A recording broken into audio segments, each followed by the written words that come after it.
बॉलीवुड अभिनेत्री ममता कुलकर्णी ने संन्यास ले लिया। प्रयागराज महाकुंभ में दीक्षा प्राप्त की।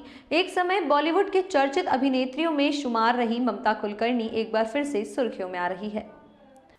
लेकिन इस बार वजह सिनेमा नहीं है, बल्कि उनके संन्यास की घोषणा है। ममता कुलकर्णी ने प्रयागराज महाकुंभ में संन्यास ग्रहण कर लिया, जहां उन्होंने दीक्षा प्राप्त की और अब आध्यात्मिक जीवन का मार्ग चुना है।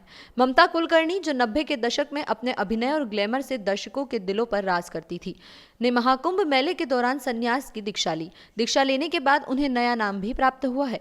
अब वे यामाई ममता नंदगिरी के नाम से जानी जाएगी। ममता ने अपने फिल्मी करियर के दौरान कई हिट फिल्में दी, लेकिन पिछले कुछ वर्षों से वे मनोरंजन की दुनिया से दूर थी। उनके संन्यास की खबर ने प्रशंसकों और फिल्मी उद्योग में हलचल मचा दी है, क्योंकि यह उनकी जीवन शैली में एक बड़ा बदलाव है। संन्यास लेने के बाद ममता कुलकर्णी ने कहा कि उन्होंने आध्यात्मिक शांति की तलाश में यह कदम उठाया है। महाकुंभ में शामिल होकर उन्होंने दीक्षा प्राप्त की और अब वे पूरी तरह से धार्मिक और आध्यात्मिक जीवन की ओर अग्रसर होगी।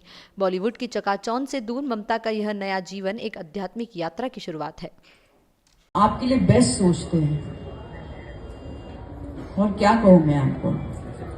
मैं तो बोलूंगी पूरा जीवन आप ईश्वर को दोगे ना तो भी कम है। आप कसम से नहीं समझ पा रहे आप क्या गवा रहे हो।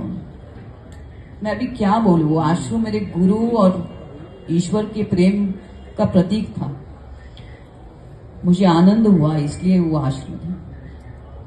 It was like thanks to God for whatever I did so many years of tapasya to him. Alone, मैं अकेली रहती थी, अकेली उनके 7 दिन का भोग खुद हाथ से बनाती थी, बर्तन खुद साफ करती थी, उसके बाद 5 घंटा ध्यान करती थी, 3 वक्त का उनको भोग चढ़ाती थी। 10-12 साल मैंने अपने आप को देखा ही नहीं। मेरे 3 बैग्स भरे पड़े थे, सब ऑल डिजाइनर ब्रांड्स के कपड़े थे मेरे।